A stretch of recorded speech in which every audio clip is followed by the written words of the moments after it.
Excite your crops with inputs from Excite Biotechnologies, a Canadian company providing made-in-Canada inoculants and biologicals. Since 2010, they've been helping farmers harness the power of the soil. Let us help you find the best solution and access nitrogen and phosphorus with Excite Bio's lineup of inoculants and ag biologicals. Reach us at 1-855-XITEBIO or at excitebio.ca. You're listening to Ruminating with RealAg, the podcast that chews on the latest in beef production, with your host, Amber Bell. I'm Amber Bell, and this is Ruminating with RealAg. For today's episode, I have joining me Joel Williams with Integrated Soils. Now, Joel is an independent plant and soil health educator who works with farmers around the world to better understand how soil biology, plant nutrition, and management decisions influence crop performance. We're going to be talking about regenerative agriculture, what the term means, and I know this is a conversation that has been had many times in many places before, but Joel brings a unique perspective to it. We're also going to be going into soil biology and function and the importance of that, how it relates back to the producer, and ending with what the soil health principles are and how those are relevant. Welcome, Joel. It's fantastic to see you again. You too. Yeah. Thanks for having me on the show. I am really excited about this. So I really want to start us off with just the topic regenerative ag, because I feel like it's such a broad term. I know that it's one that's been debated back and forth between a lot of different people. Yeah. First off, what do you think regenerative agriculture is? Yeah, it's such a big question now, isn't it? And I think for me, my feeling on this is that there's a lot of chat now about, this whole conversation about defining it. And, of course, I travel a lot and go to many different conferences. And at every conference, all over the shop, there's always a session on what is, regen. There's a panel and we all have a big discussion about it. Or various people do, not always me. But so it is such a big topic about trying to define it. And my kind of thoughts on this is that I feel that it is still an emerging concept. I know we could trace roots back to the 80s and maybe more recently it's been, maybe going a bit stronger, particularly for the last 10 to 15 years. But in that might seem a long time for some folks, but in a way that's still quite a short time for kind of it to solidify exactly kind of what it is and what it means. I think of course, it's different in different contexts, in different parts of the world, in different production systems. So all of that context matters, and that's why it seems to have different kind of definitions and interpretations. But I guess I liken this discussion to the field of agroecology. And agroecology is also a similar kind of discipline. But if you look at its history, it also goes way back to the turn of the century. But it actually more formally became a bit more, it began in, say, more around the 60s and the 70s. And it's actually, therefore, has had this long kind of 50 plus year history. And we're still having discussions also about maybe to some extent kind of what agroecology is. And actually over that history, it's actually gone through three different evolutions and three different meanings and layers that got put on top of the previous kind of definition. And then a third layer got put on top of that. So it's over that time, it's become many, many different things. And I guess that's kind of the analogy I think about regenerative, is that it's still quite new and still emerging. And so therefore, this kind of discussion about defining it is important chitter chat to have, but I think should be a continual discussion and a continual evolving process. But after that long-winded answer, I think I would boil my answer down to that. That's part of that. I don't like to box it in yet, so I'm personally not so keen on some of the discussion around I don't know, boxing it in with certification and limiting what the rules are. I still think we should try and be a bit more open and inclusive about it. That's just my personal view. But for me, I guess I think just that core idea of it is that it's supposed to be regenerating the system, be that the soil, be that the landscape, be that the community. So whatever kind of layer there we want to think about that. But for me, the core of the idea is a bit more around the outcomes-based aspects of regenerative, that it should be regenerating whatever the resource or the system is. So for me, I think that's really the hinge, the key point and the key word. And sure, we could talk about the practices and the processes around no-till and keeping the soil covered and armor and living roots and all that stuff. So that's all the practices that we can help to get there. But for me, it does have that idea of it's regenerating, restoring a resource, and therefore that's kind of the key part of what we define it as, the outcome, and then how we get there. Okay, that's the context, and that's the many different ways in which we could interpret it and talk about it. I like that, and I tend to agree because I really like vocabulary, and I love definitions. And it's said right there, right? Regenerate. So I tend to agree with you for sure. What would you say is where, I mean, and we're going to probably use a lot more of a broader scope on this, but with what we're doing in regenerative agriculture right now, where would you say we're getting it right, and where might we be kind of going off track? Oh, wow. Yeah, that's a good question.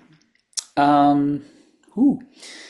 That a little bit falls back to my last answer, where I don't like the idea that we should be too prescriptive yet and be pinning it down. I think the definition is still a bit open, and the practices that come with that are also still a bit open.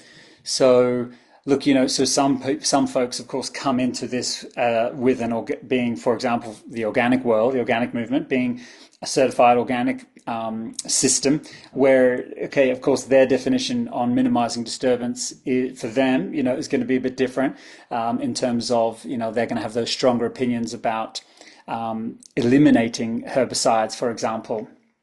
So for them, they might take that view that, wow, the fact that regenerative still includes herbicides enable to meet that goal of minimizing soil disturbance, for them, that might be a particular way in which they might view where it's going a bit wrong.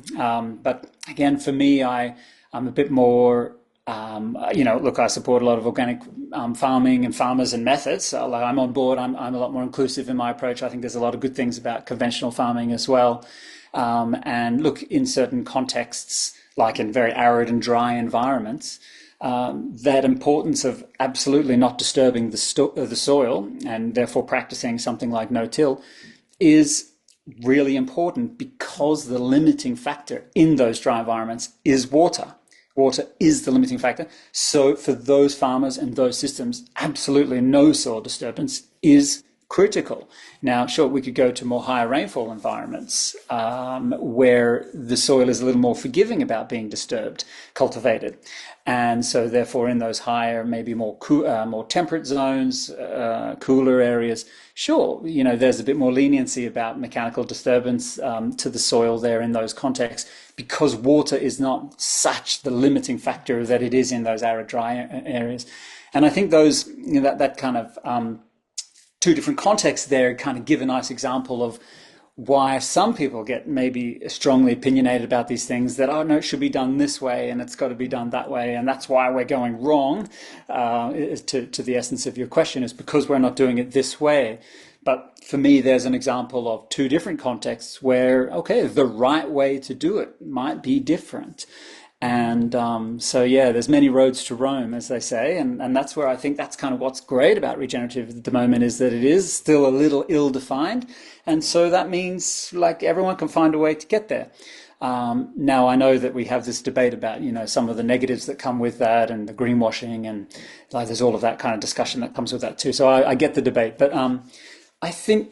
so I don't know. I'm not sure. Where are we going wrong with regen? I think there's a lot of good things about it. And look, but I also would say that I think although I can't think of a great answer to your question, I think the essence of it is a really good question, in the sense that what I do think is that regenerative won't be set in stone. It's not stuck in stone right now. I think it is still going through that evolution.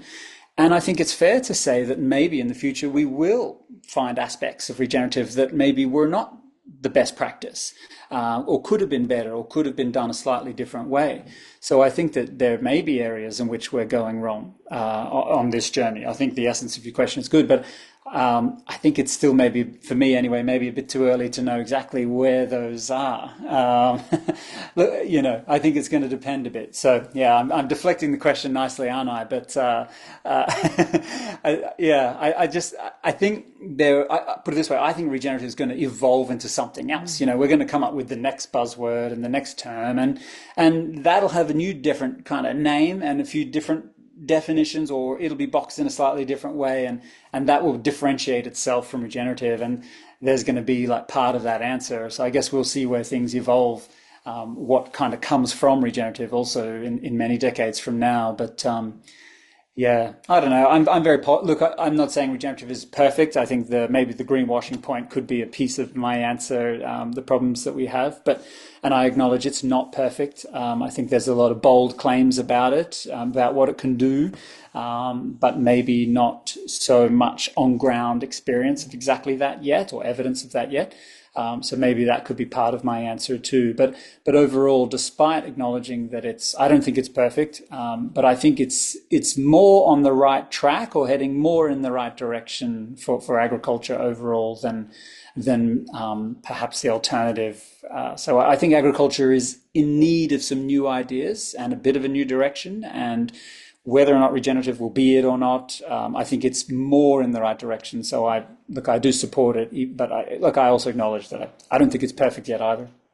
Well, and I like that you brought it to regional differences, because I think too often we get lost in the broader scope and try to narrow down those definitions, and each farm is different. Every farm is different, right? So every farm is going to have, you know what, if we go back to that definition that we talked about, well, you make this one change, and now you're going in a regenerative direction because you've made one change that will regenerate whatever it is you're changing. So I really like that you brought it down to that regional difference. With that kind of, would you say that large scale farms are able to be regenerative? Sure, sure. Yeah, okay, let's be honest. Sure, some of the practices in regenerative are trickier on larger scale, which I don't think is unique to regenerative. I think a lot of things are more difficult on a larger scale. I think we could have gone back in time and said that there were some things about conventional agriculture that were hard to do at scale.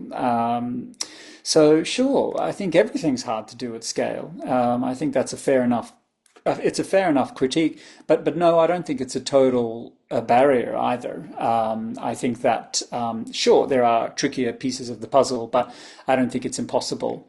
And I think there are examples of farmers all around the world now who are pretty large scale and who are doing elements of regenerative, and whether or not they call themselves regenerative farmers or farming systems is irrelevant. They may be doing pieces of the puzzle, doing parts of the practices, some of the practices. So if you're implementing some of those practices at scale, then again, you're on that journey. Now, okay, whether or not you are fully regenerating your entirety of your system, okay, we fall back to, well, we need to be looking at some of the outcomes of that. But I don't think that the scale itself is necessarily the limiting factor. Sure, it is harder. I think that's a fair comment. It is harder, but in the same way that it's just for a small farm compared to a big farm, sure, like everything's harder to do at scale. You need more manpower, you need more machinery, you got to haul more grain, you got more cattle to process. I mean, you've got more of everything, and with scale, more of everything. Of course, it is a bit more logistically challenging. There's a lot more elements there to line up, and a lot more of them, and a lot more volume of them. So, look, it's it's just, I don't know, I see that as just a normal thing, a normal challenge of of farming at large scale.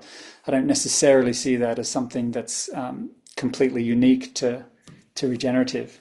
But I take the point. I think it is more tricky, and I think that nonetheless there are big farmers doing pieces of the puzzle, and that's true. And I think both in grazing and in cropping contexts as well. But I would say that I think doing regenerative with grazing is also a lot easier than cropping, and I would say therefore doing grazing at scale also becomes a lot easier than cropping at scale.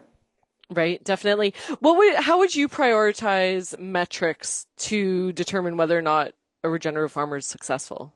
Or a practice, I should say, maybe not the whole farm, but Yeah, good question, because that comes a little bit into our definitions too, doesn't it? Because often we'll talk about when we say, oh well, regenerative might be defined through its outcomes. Well, what are those outcomes? What are the metrics that we are looking for? And, some of the usual culprits come up around, it could be something like soil carbon, could be, infiltration rate, which is going to impact aspects of the soil physics. We might be looking at other aspects around infiltration rate impacting water quality. So water quality, of course, being another one of those metrics. And biodiversity would be another common one that we often talk about. So those are some of the more ecological based outcomes that we often think about, soil health, soil carbon, water quality, biodiversity. And I think, look, those are very important. I would rate them. I think there's a reason we're having conversations about those. I think they are really important outcomes, really important metrics for the ecological part of a regenerative farm. But of course, we do also need to look at the human social aspects and the economic aspects. So what is the economic profitability of the farm? Are we employing people? Are we improving community? Are we improving the social aspects?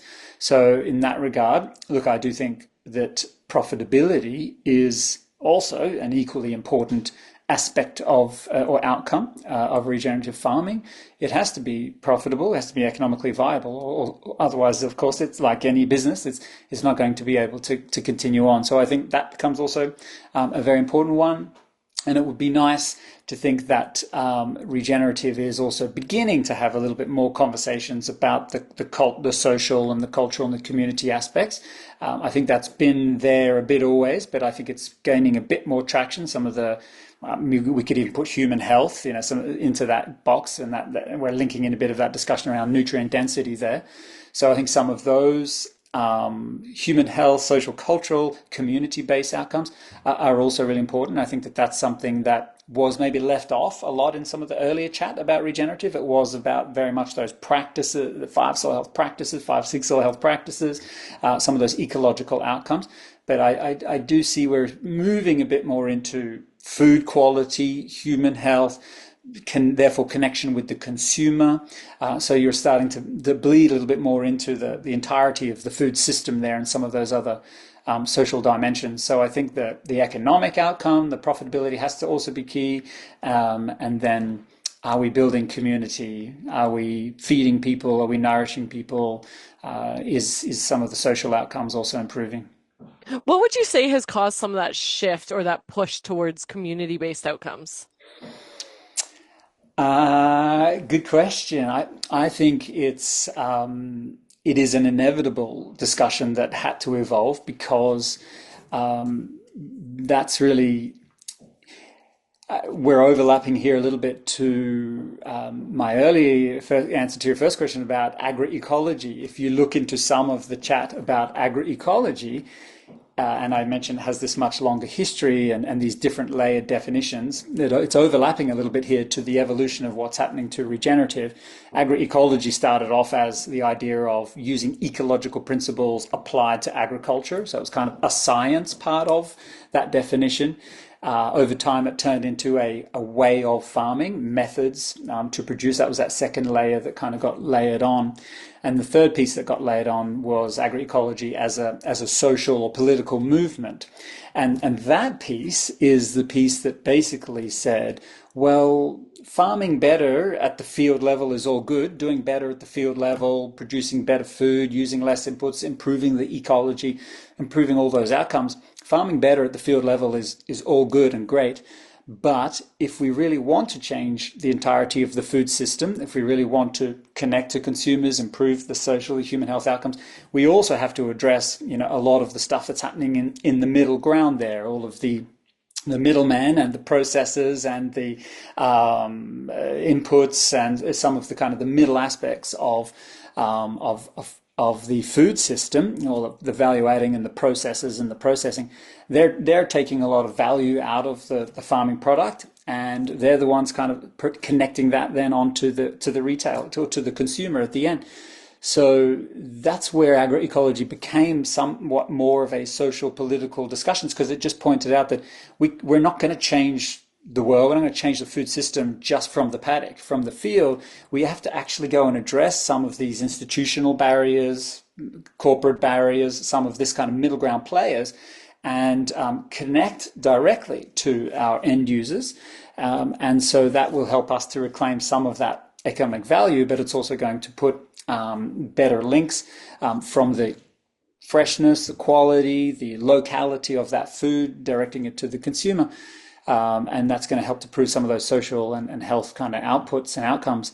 So over time, that's what that definition of agroecology did. It acknowledged that farming better at the field level is great, but if you're doing regenerative farming, for example, but you're still selling into the conventional elevators and you're still selling into commodity markets, that's not yet, there's not been a full expression of kind of the regeneration of what we're maybe looking for. So I think learning from agroecology, it was inevitable that regenerative was going to have to start to merge more into that.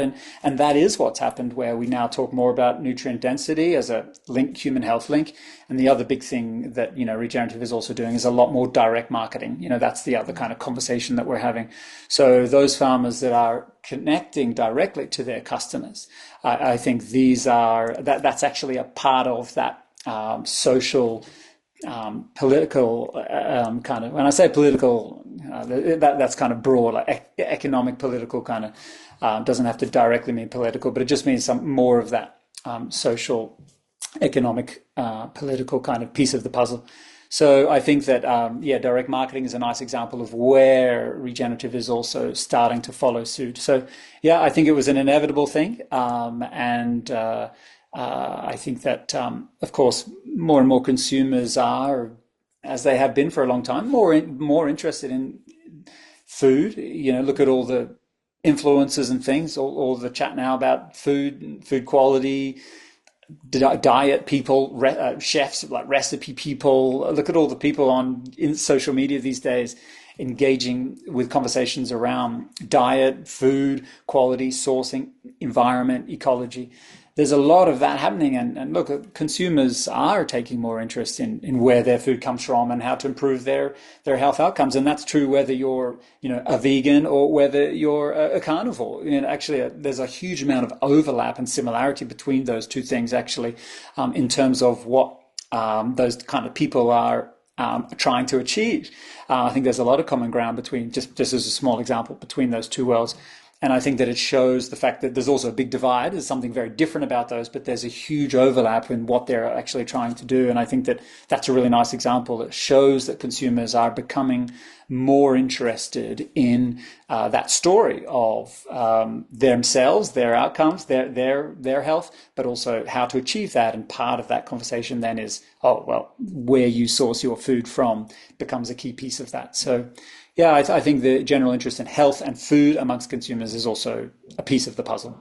How important do you think that community piece is in allowing regenerative practices to scale up? So going back to that, like, can large-scale operations operate, right? You mentioned that getting industry and getting, some of these other players on board. How important do you think that piece is to giving way to a scale up of regenerative ag? Yeah, there's a good question. So, we have two, I guess, schools of thought here. One might say, these are the people we want to bypass. That's the idea of like direct marketing. I'll claw back some of that value. Let's bypass all of that, the middleman, so to speak, and create alternative ways, alternative systems, a different way to do things. And again, I would say that's kind of been the philosophy of agroecology. I know we're here to talk about regenerative. I keep going back to that, but there's a lot of kind of overlap and interesting things with cross-pollination, things people could learn from this. But so agroecology took the pathway of saying, we're going to try and create alternative ways. We're going to bypass those middlemen.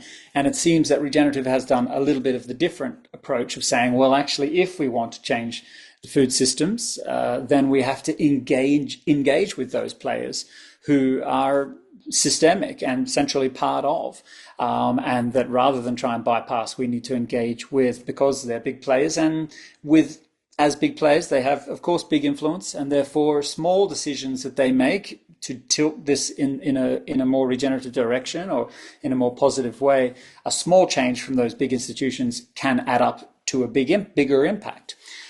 So that's a little bit the thought. So it feels to me that regenerative has gone a bit more down that pathway of saying, well, rather than just bypass and divert, we're going to engage with these big players. We're going to help them make the change, and that's going to help drive change to the food system. And that's therefore why we have this debate about greenwashing in regenerative agriculture, is because now big players are using the term, branding the term, talking about the term, having rules and regs about farmers growing to that standard to be able to supply them, using the term on the brand, on the label, on the baggage, etc., from the consumer-facing part.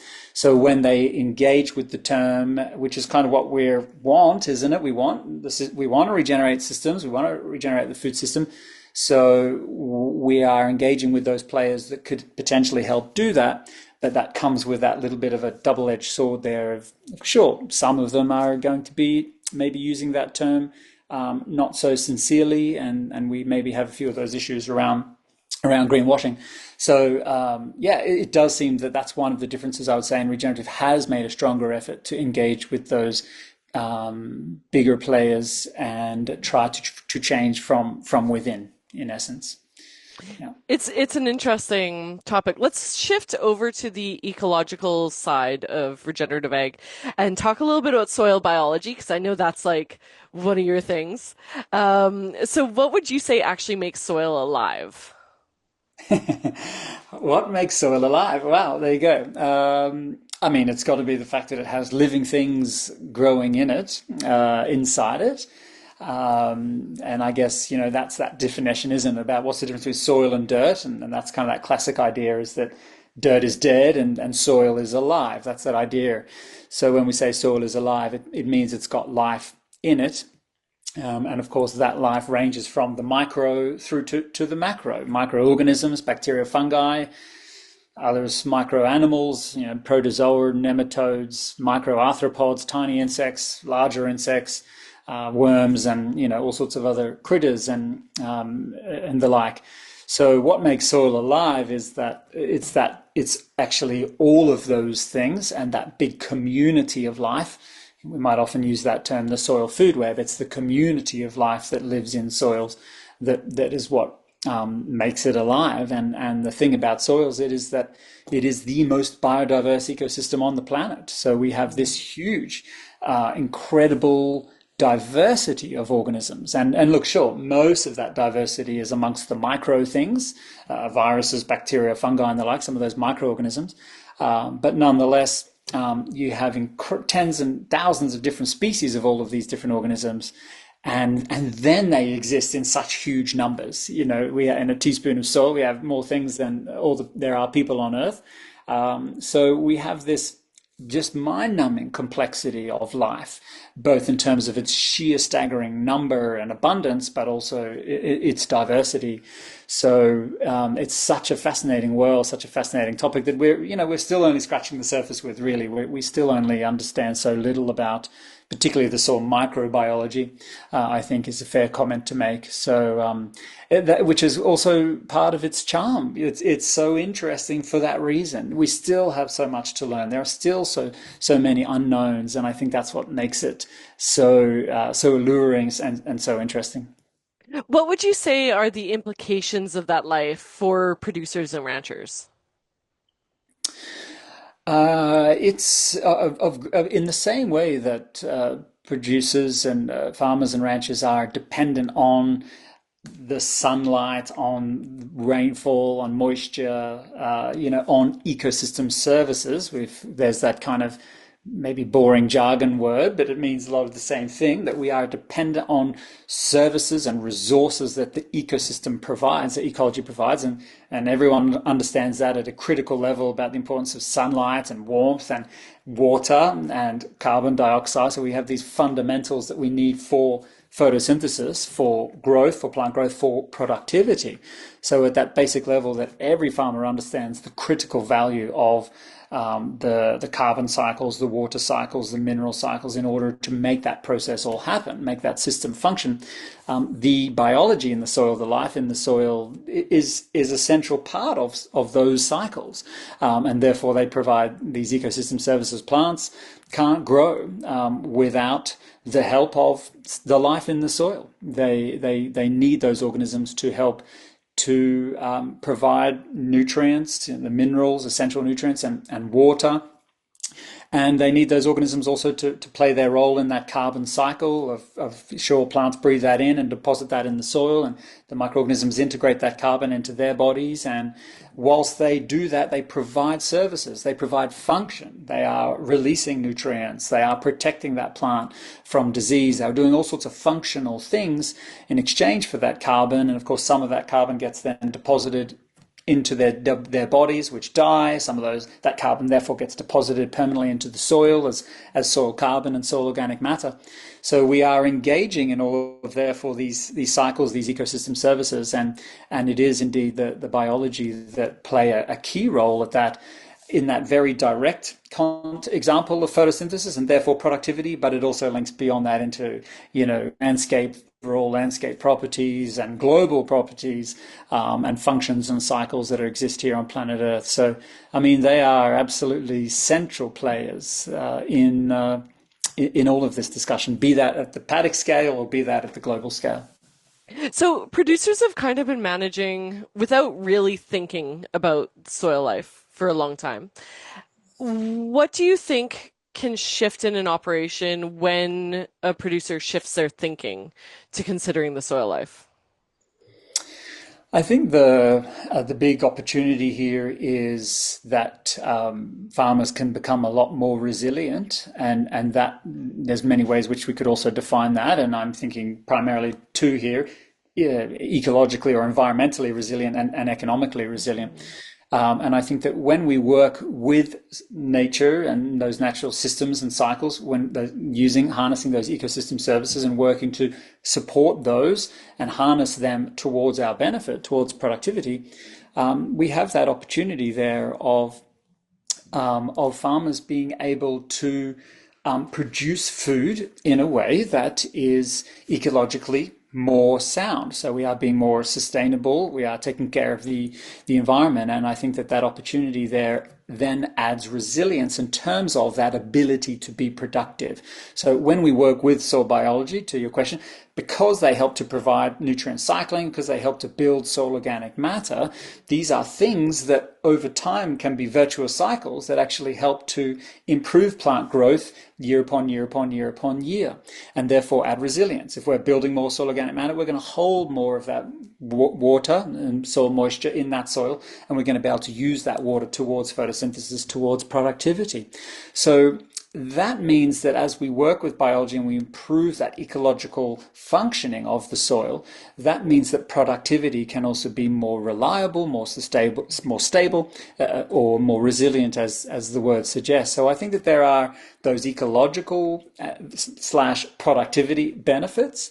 But of course, on the other side of the economic resilience is, when we work with soil biology and they provide those ecosystem services like nutrient cycling, that means that they're going to be taking all those nutrients from the soil, making them available for plants. Again, the plant able to use those for photosynthesis and productivity.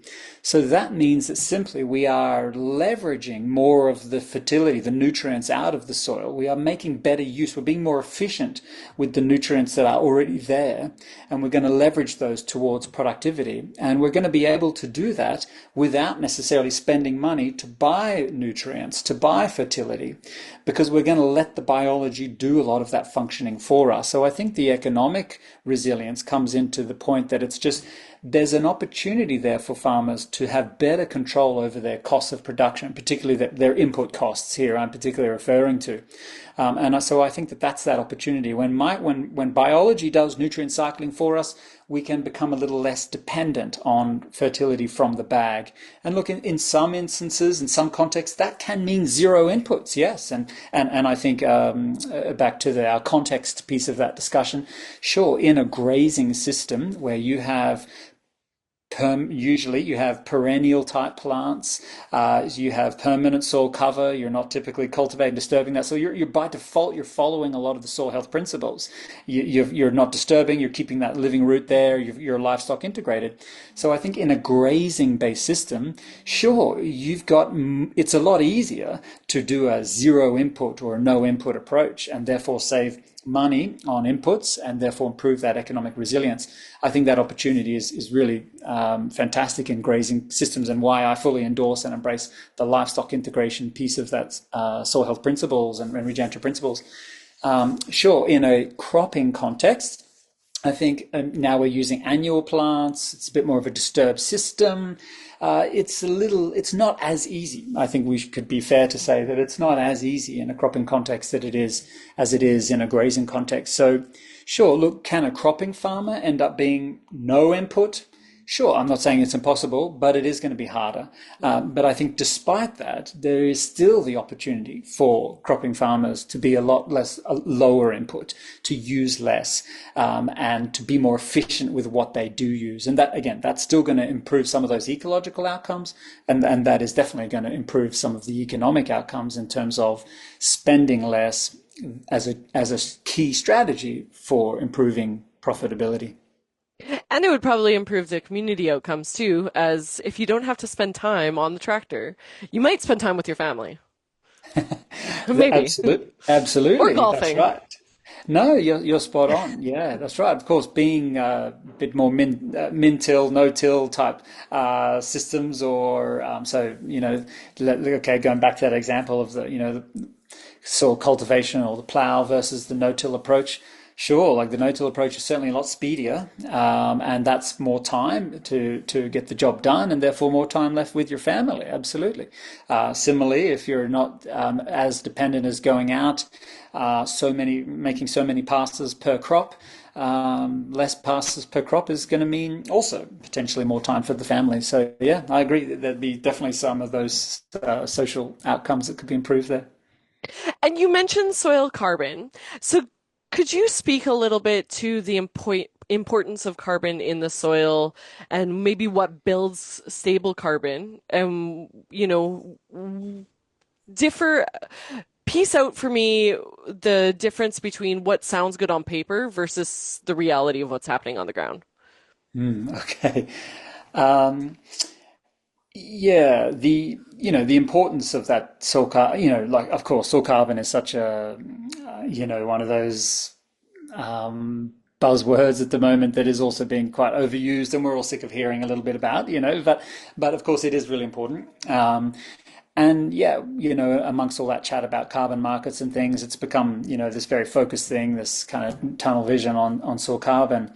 For carbon markets and carbon outcomes. And look, of course, that's all a great discussion to be had. That should be in the mix. But the other side of that is that the reality is whether or not farmers are engaging in carbon markets or doing any of that kind of stuff, it's really important that they should be building soil carbon for the point that obviously that it helps soil health. It helps soils function better. Soils that have more carbon, typically you're going to have better soil structure, improves the physical outcomes of the soil. It's definitely going to improve the soil biology, because biology is going to use that carbon to feed and cycle, and it's going to improve some of therefore the nutrient cycling and the chemical properties of that soil. So every farmer should be interested in building soil carbon for those soil health related properties that it helps to build, and moisture holding capacity, another obvious one as well. So it's in every farmer's interest to build soil carbon, and that is why we should be having those discussions. Even though I know some of us might be a little bit sick of that topic, it is still an important one nonetheless. And then that leads to that conversation. Okay, well, how best to build soil carbon? And that is a huge discussion as well. So in summary, because we could do a whole hour's chat on couple of hours chat on that if you really wanted to. But no, I think some of the practical important points here is just that because there's been this big interest in soil carbon in the last 10 plus years, because of the whole climate change type discussion,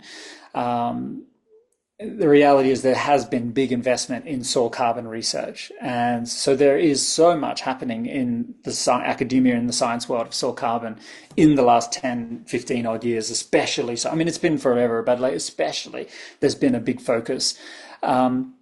And so there's been a lot of great like rethinking and re-updated knowledge about soil carbon and how best to build it and therefore some of those practical strategies.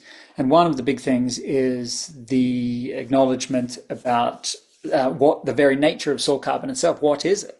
And one of the important findings that has kind of changed the discussion a little bit, it's been a very critical kind of new piece of the puzzle, is that we previously thought that soil carbon was just made up of primarily plant remains, decomposed plant remains, residues. That's again, there's your no-till, keep that soil armor, keep that soil covered, stubble retention, don't cut and bale.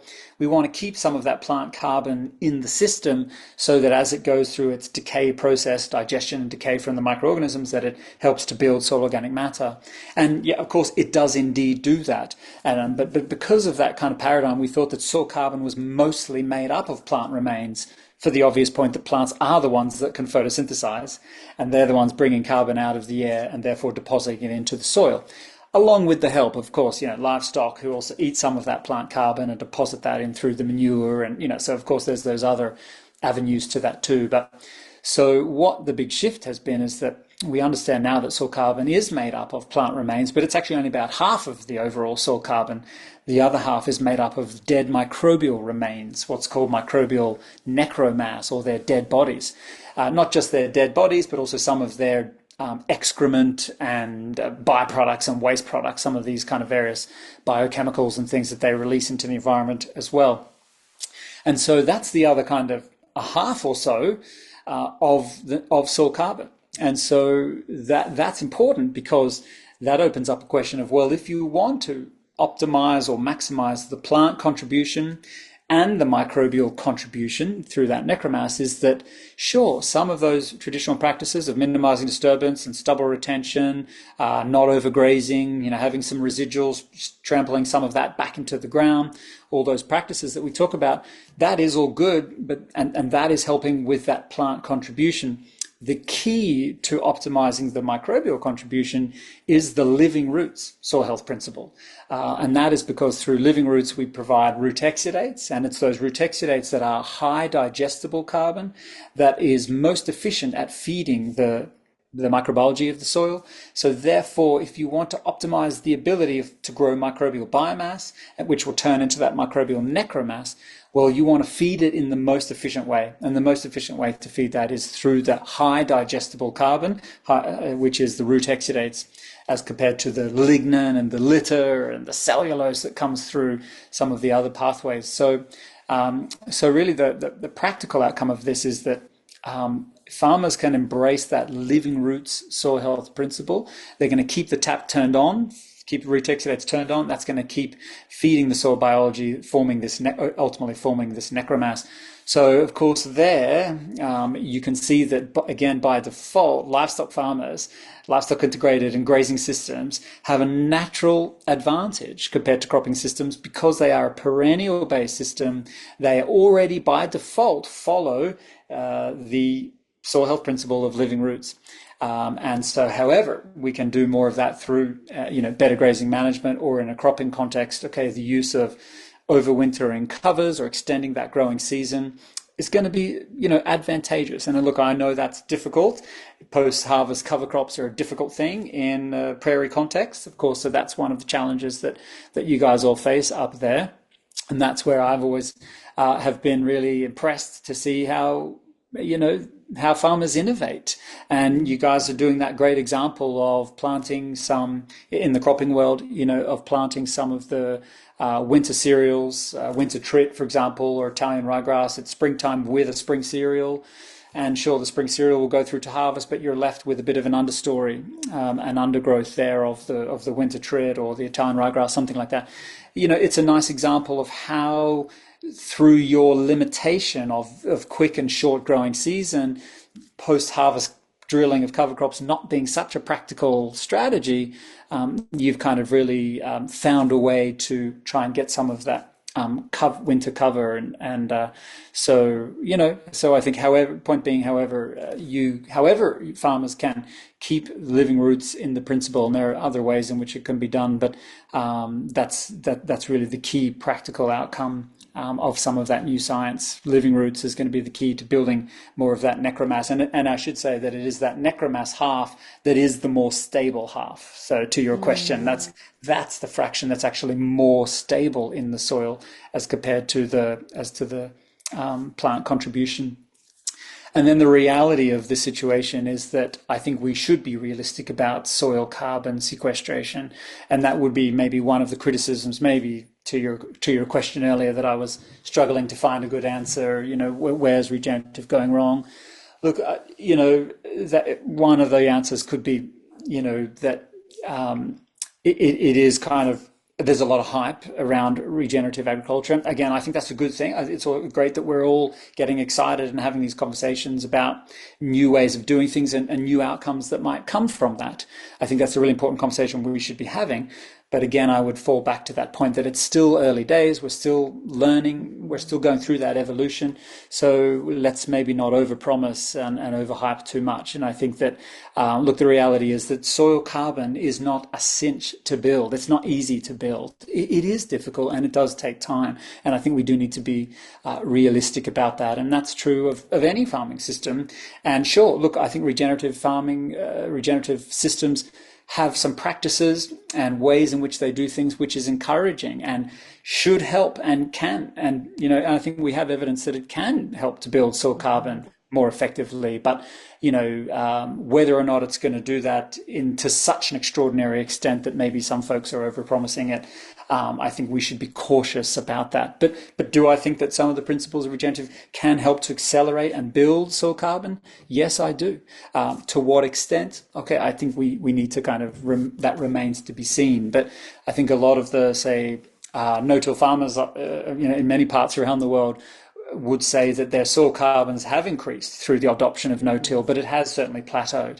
And so I think that the next step in that discussion and the next part of that evolution is that, okay, well, what if we start to integrate some of these regenerative practices that might again help us get to that next layer, and that's that next level. And a good example of that is the one we were just talking about, is that best management practice, good practice, is not just about stubble retention and keeping that soil litter covered. It's about soil armor, as has traditionally been done with no-till, and layering on top of that the living root soil health principle. Now we want green cover as well as brown cover. So what's the next step in which we can help? And that's going to help add the improvements to the microbial contribution to help us take that next layer, next step towards building soil carbon. But I do think that, yes, we should be realistic. It is harder to build soil carbon in dry land environments as compared to cooler, wetter, more temperate environments. So sure, it's going to be more difficult in a prairie context because you're a very dry land environment, just like it's really difficult in Australia too, and we have higher temperatures. And so that's going to make carbon cycle more, which means, yeah, it's going to come in, but it's also going to come back out. It's going to engage in that cycle.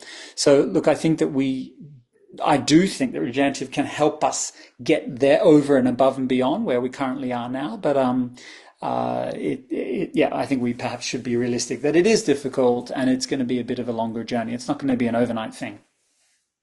We're running out of time here, unfortunately, because I feel like I could talk to you about this stuff all day long. But I'm wondering, if you've mentioned the soil health principles quite a few times, could you just give a brief overview for those who don't know what the soil health principles are and where we stand with them? Sure. Okay, so we started off with the 5 core principles, which were around minimizing disturbance. And look, I think a lot of the original definition really centered around minimizing physical disturbance, so cultivations, the plow and the like. So that was, I think, where it was predominant, the way in which it was predominantly used and defined. I see more and more now we just talk about minimizing disturbances, meaning it could also mean minimizing chemical disturbances.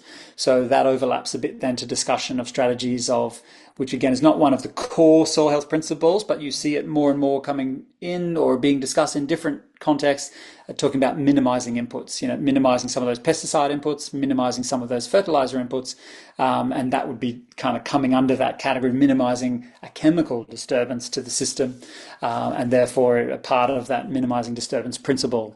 But I think traditionally it had more of a physical context, but now it's a little bit used in both contexts, depending. So minimize disturbance would be one of those. Then the other core principles are soil armor, so keeping that soil covered. And that's with either, again, stubble residues or with residuals, not overgrazing, keeping that soil covered in terms of residuals trampled in or a bit of green material, plant not overgrazing. So keeping that soil covered with soil armor.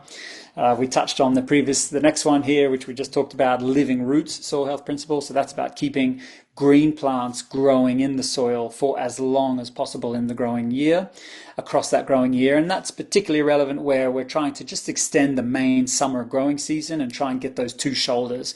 Can we have green cover that's ready to start spring to life a little bit earlier in the spring, if it's already been there over the winter dormant period? So it's going to wake up a little bit earlier and start photosynthesizing, start bringing some carbon into the system. And again, in the fall, trying to extend that extra green cover in the fall in that late season shoulder. And that's going to again be with like the example we talked about just earlier with some of those winter plants being planted in the springtime. So living roots principle is all about keeping green cover, and therefore that's key to those root exudates and feeding the soil biology, and therefore driving the function or services ecosystem services that they support and provide. Then we have diversity, therefore just trying to increase agrobiodiversity. And look, that can mean diversity in the context of within the field, so moving from monoculture to more polyculture, more diverse planting systems. And so, okay, in a cropping context, that could mean just even jumping from 1 to 2, so things like companion cropping or intercropping. And again, many of you folks up there in the prairies have done a great job at kind of embracing some of those intercropping, innovating on the intercropping space. I think Prairie Canada is a really good exemplar of some really great stuff happening in the intercropping space. And look, that's just a jump from 1 to 2, but it still has big impacts. It still has benefits to soil. But even coming back a step from that, it doesn't always even have to be multi-species diversity. We can also talk about varietal diversity. And this is, I think, one of the lower hanging fruit that many folks could do is some of these variety blends. And again, a bit more relevant in a cropping context than grazing, but although not necessarily, you could have mixed varieties in grazing systems too. But even a cultivar blends or variety blends, that is an example of diversity. It's a bit more diversity at the genetic level. It's still a monoculture of that main plant species, but it's got more genetic diversity through variety blends. So that's, again, really low-hanging fruit, but it's still a step in the right direction. Then we could move on to the more, intercropping, where we might have 2, sometimes maybe 3 combinable crops all together. So we're trying to integrate more of that diversity. And of course, in a grazing system, that's going to mean more pasture diversity in terms of the pasture. We want more grasses, we want legumes, we want herbs and forbs. We want more diversity. And again, of species, but again, it could be varieties of some of those species. So it could be a varietal point that I made there earlier as well. So diversity can be more plant diversity in the field, in the productive areas of the farm, but it can also extend to the non-productive areas of the farm. So why not the use of field margins, the use of buffer zones near watercourses, riparian zones around sloughs and things? Are there other non-productive ways in which we can protect those watercourses and those water areas with plants, with diversity of plants that can protect those watercourses? And they're not necessarily going to be productive, not necessarily harvested, but it is still another part of increasing diversity both at the field scale, but also at the landscape scale. So some of those non-productive areas I would also encourage folks to maybe think about and include in their definition of diversity. And also then livestock diversity, animal diversity as well is an important point.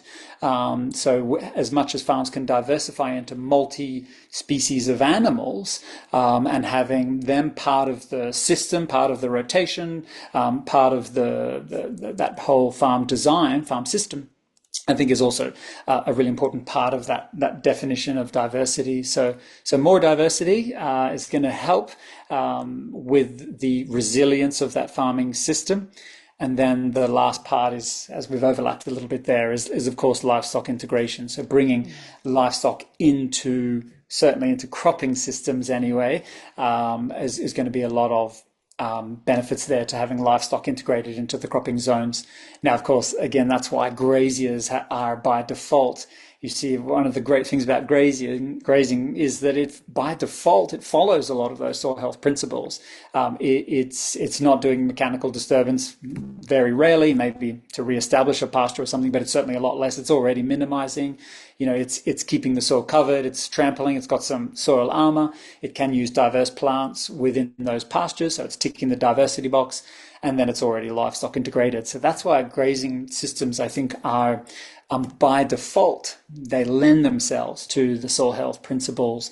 They follow them in the way in which they just go about their day, which is why I think they are a great model, and why every cropping farmer should try and integrate some parts of the farm with livestock and with some of those pastures, or even grazing of crop residues and that kind of thing. It's also very, very beneficial. So those are the kind of the five core principles that we started with: minimize disturbance, soil armor, living roots, diversity, livestock integration. And then that sixth principle that kind of got added on a few years later, or however long it's been, is to know your context. That context is important. So what you folks do and the best way to do it up in prairie Canada might be different from over here on the east, and that's going to be different from Europe and down in southern US and Australia and wherever else. So there's a bit of context there. Is that, where am I? What's the environmental context, the landscape context, but also, well, what is the product I'm growing? Is it horticulture? Is it grain? Is it livestock? So what is it? Is it cut flowers? So the context around what is it that we're actually trying to produce, and where we're trying to produce it, and the climatic and ecological context that comes with that, is a valid addition to those kind of core soil health principles. That's terrific. Thank you very much for explaining that and breaking it down. What would you say is one practice that producers could go put into place in their operation like this year to really make a difference on their operations? One practice. I am very partial to the living roots soil health principle, I have to be honest. For that reason, that it is those root exudates that are high digestible, that therefore drive a lot of biological function, which then, when you drive biological function more efficiently, that's going to improve the soil aggregation and therefore the soil physical outcomes, soil physical properties, but it's also going to drive nutrient cycling and some of those soil chemical properties. So I do see that biology and working with biology is such a central piece of the puzzle, that actually then has soil physical outcomes and soil chemical outcomes, as well as, of course, improving the soil biology. So I do think that the living root soil health principle is, I don't want to say that it's the most important one or more important than others, because that's the point about those principles. It's about integrating all five of them and getting leverage on each and every one that's going to help to drive the system as a whole. So I think that I wouldn't want to necessarily say that it's the more important one, but I just think that it does play a particularly central role in help a lot of these outcomes and soil health kind of related properties, and therefore some of the productive and economic and regenerative and ecological outcomes that kind of come from that. So I think that would be maybe the one thing, is that I would encourage farmers to really think about an appropriate way in their context. And if they have to start small and do it on a smaller area, but just give it a try and do it there for a few successive years to look for kind of some cumulative benefits.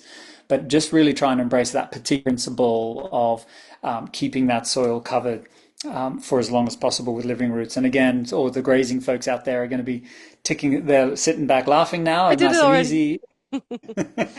But I guess for some of our cropping friends, if you haven't had a go at that technique of, for example, planting some, winter trid or something with your spring grain, or maybe broadcasting into a stand. If you get the soil moisture, if you get a late rainfall and there's rainfall there, even broadcasting into a standing crop of some cover crop seed, that can work too if you've got moisture for germination. So you've got to be a bit flexible and adaptive there. But I guess however you do it, I would encourage folks to really give that living root soil health principle a go and do it, as I say, on the same space of ground for at least a couple of years in a row to really try and look for some of those cumulative benefits, because I think it is of particular importance. So there we go. New Year's resolution for producers that are looking to enhance their operations, add in some living roots. That's That's it. right. Yeah. It's good. Well, I want to thank you so much for joining me, Joel. And that was Joel Williams on Ruminating with RealAg. Thank you very much for having me. My pleasure.